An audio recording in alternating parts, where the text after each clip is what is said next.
성경적인 축복 개념. 신명기 28장 11절에서 19절 말씀. 성경적인 축복 개념. 교회가 바르게 되려면 축복 개념이 발라야 한다. 축복관이 건강할 때 참된 축복도 주어진다. 건강한 축복관이 무엇인가? 축복장으로 불리는 신명기 28장의 일부분인 본문이 교훈하는 성경적인 축복 개념은 무엇인가? 1. 축복은 조건적인 성격도 있다. 값싼 은혜 혹은 쉬운 믿음주의는 기독교의 골칫거리다. 쉬운 믿음주의란 구원의 복음이 왜곡되어 예수님을 영접할 때 회개, 즉 죄로부터 돌아서는 의지와 결단이 없어도 예수님을 영접할 수 있다고 여기는 주장이다. 쉬운 믿음주의에 내포된 잘못된 개념은 예수님을 영접하면 미래의 죄를 포함해 모든 죄가 사함받기에 구원받은 후에는 어떤 죄를 지어도 회개할 필요가 없다라는 구원파적인 개념이다. 값싼 은혜에 취한 유사 기독교인이 되지 말라. 오직 예수야 라고 말만 번지르르 하게 하고 삶의 변화가 없는 인생이 되지 말라. 조건을 내세우지 않는 하나님의 은혜를 조건을 따지지 말라는 인간의 무책임으로 저하시키면 안 된다. 하나님의 전적인 은혜로 얻는 구원도 완벽하게 무조건적으로 주어지는 것은 아니다. 사람의 행위로 구원받을 수 없다는 점에서는 구원의 은혜가 무조건적이지만 구원받기 위해 회개하고 예수님을 영접해야 하는 조건이 필요하다는 점에서는 구원의 은혜에도 조건적인 성격은 있다. 축복에는 더욱 조건적인 성격이 있다. 성경적인 최대 축복 조건은 말씀에 순종하는 삶이다. 축복은 울면서 간절히 빌기만 한다고 얻어지지 않는다. 구원은 행위로 얻지 않고 믿음으로 얻지만 일상의 축복은 축복받을 만한 요소를 통해 얻는다. 무엇이 축복받을 만한 요소인가? 힘들어도 말씀대로 살려는 것이다. 은혜의 개념에는 무조건적인 요소가 내포되어 있지만 때로는 조건적인 요소도 필요하다. 특히 일상의 축복을 얻으려면 은혜를 구하는 기도도 필요하지만 동시에 땀을 흘리는 노력도 필요하다. 2. 축복은 만사 형통이 아니다. 신실한 믿음은 합력하여 선을 이루게 한다.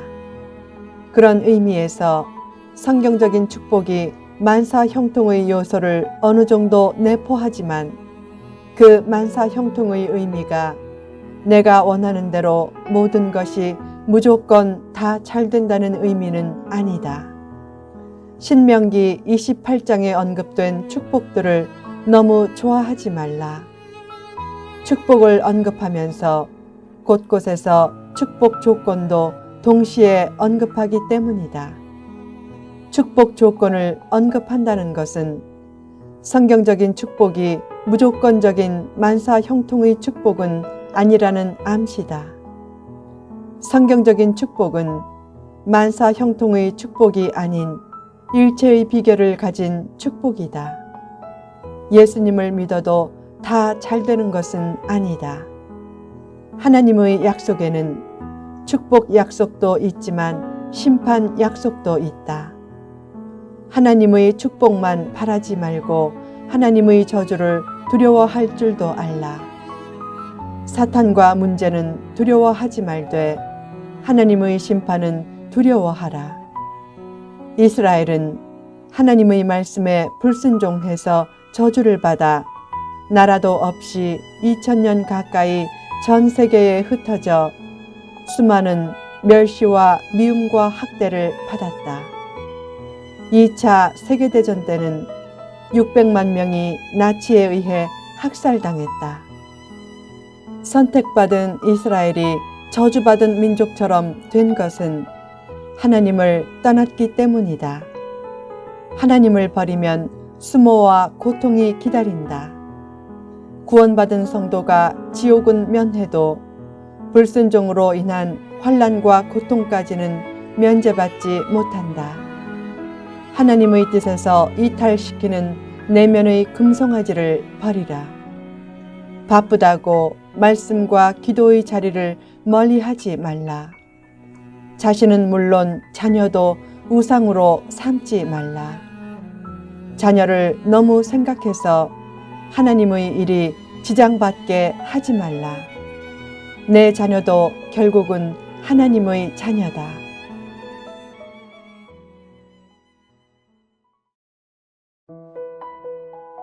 한 엄마가 8살 된 아이를 하늘로 보내고 처음에는 하나님의 사랑과 은혜에 회의를 품었다.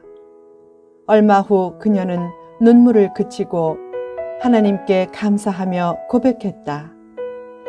그 아이와 함께 한 8년의 귀한 시간을 주셔서 감사합니다.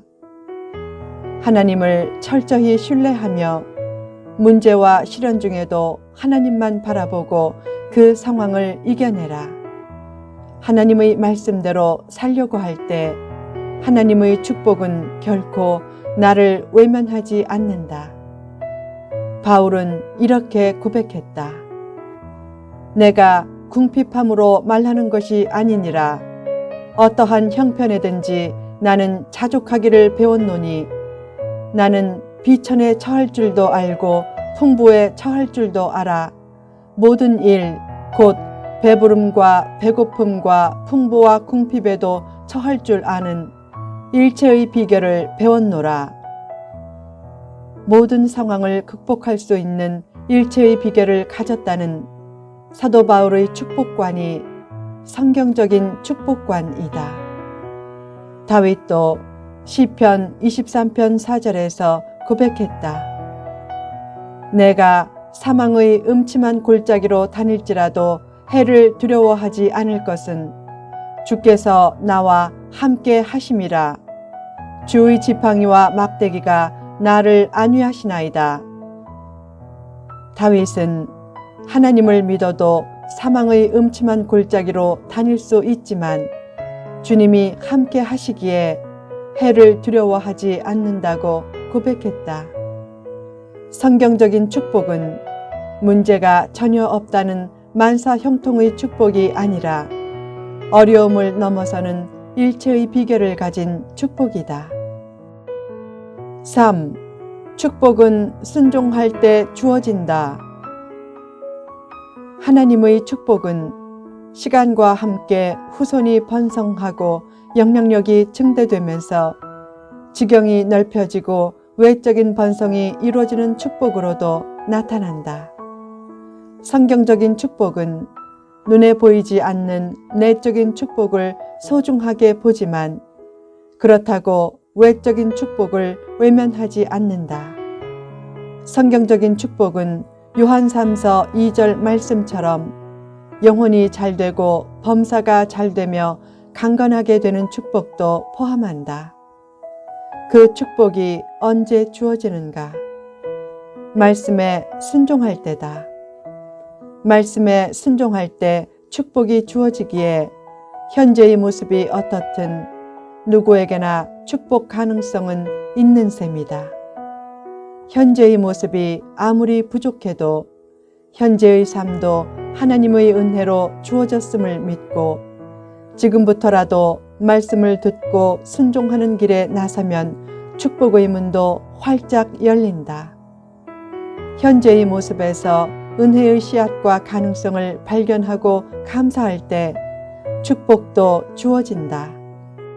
진주를 돼지 앞에 던지지 말라 라는 예수님의 말씀은 은혜를 모르는 자에게는 은혜가 주어지지 않는다 라는 뜻이 내포되어 있다. 아무리 힘들어도 믿음을 배반하지 말고 하나님의 선한 섭리를 의심하지 말라. 고난 중에도 입술에서 신음소리 대신 말씀이 터져 나오게 하며 말씀이 이끄는 길로 갈 때 더욱 큰 축복이 예비된다. 축복은 운이 좋은 사람에게 주어지기보다 말씀에 순종하는 사람에게 주어진다. 늘 말씀을 가까이 하고 말씀으로 승부하려고 하면 문제 극복 능력도 커진다. 말씀만큼 위대한 능력과 축복의 원천은 없다. 성경은 하나님의 66통의 연애 편지와 같다. 사랑하면 더 같이 있고 싶고 더 대화하고 싶듯이 하나님을 사랑하면 하나님의 말씀을 가까이 하게 되고 하나님의 말씀대로 살려고 한다.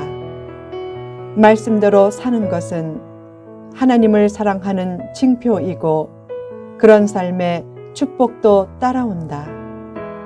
명문대를 나오는 것보다 말씀에 순종하는 것이 더 탁월해지는 길이다.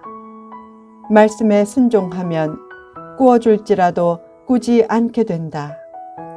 문제 해결의 비결이 말씀 안에 있다. 성공하고 승리하고 사랑받는 비결도 말씀 안에 있다. 머리의 축복을 원하면 성경의 다윗을 통해 그 길을 상담받을 수 있고, 탁월한 리더십을 원하면 성경의 모세를 통해 그 길을 상담받을 수 있다. 말씀에 생사화복의 모든 원리가 들어있다. 높은 사람에게 줄을 서기보다 말씀에 줄을 서라. 말씀을 인간적인 지식과 상황에 따라 재단하거나 변질시키지 말라. 사도 바울은 인간적인 지식을 배설물로 여겼다. 말씀을 바보처럼 믿어보라. 머리로 계산하지 말고 말씀으로 승부하려고 하라. 내가 계산하기 전에 하나님이 이미 다 계산하셨다. 말씀에 순종하는 삶이 인생의 성패를 결정한다. 신실한 말씀 생활은 성공적인 삶의 핵심 요소다.